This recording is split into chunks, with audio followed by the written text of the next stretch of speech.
malinaw ba yun? Susunod na lang ako mag-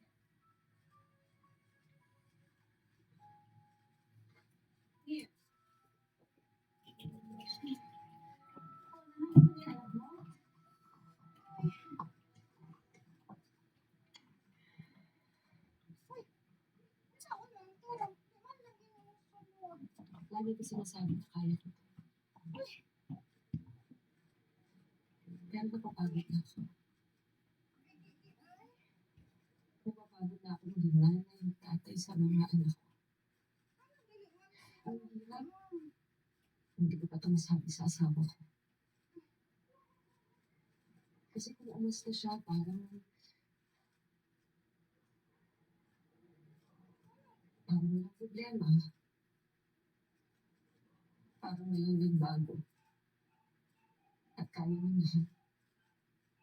Alam mo ba, hindi gusto ng tatay ko noon na piliin ko si Mento. Pero hindi ako nakinig. Nangako kami na magiging magkatuwang kami sa lahat. Inasahan ko na mapoprotektahan niya ako sa suporta.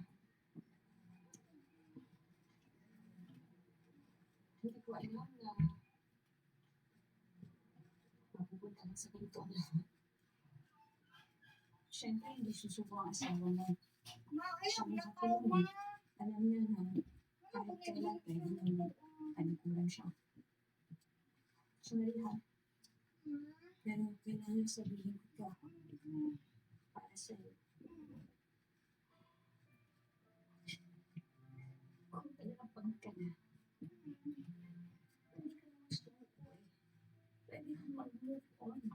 Huwag mo hayaan makulong ka rin kasama ng asawa mo. Hindi ka nila masisisi. Maniwala ka sa akin.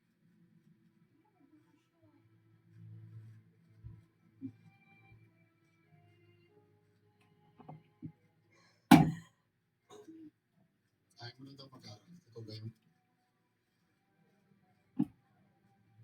Ano gusto mong gawin? Mag-skateboard ka lang habang buhay? Pag kumalang yung sikmura mo, sa tingin mo ba mapapakain ka niyang karoon mo yan? Bakit man po samantala kasi yan ang isipin mo? Isipin mo yung pamilya natin.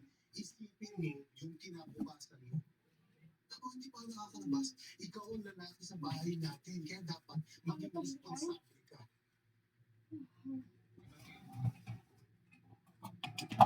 Hindi ba ang biniisip ng kapatid mo?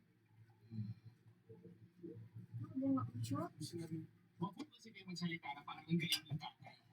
Kasi parang talaga ako ganito dahil sa inyo.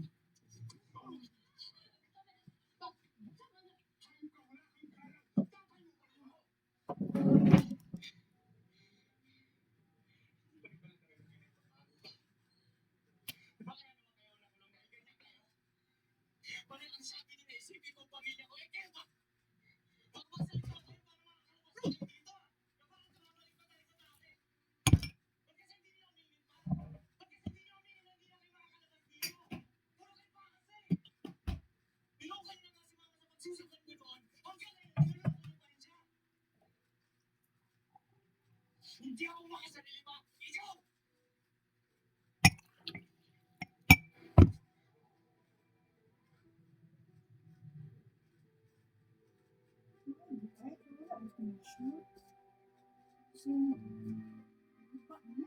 Araw ng paghatol sa aking kaso, binilin ko sa aking asawa na huwag nang papuntahin ang aming mga anak.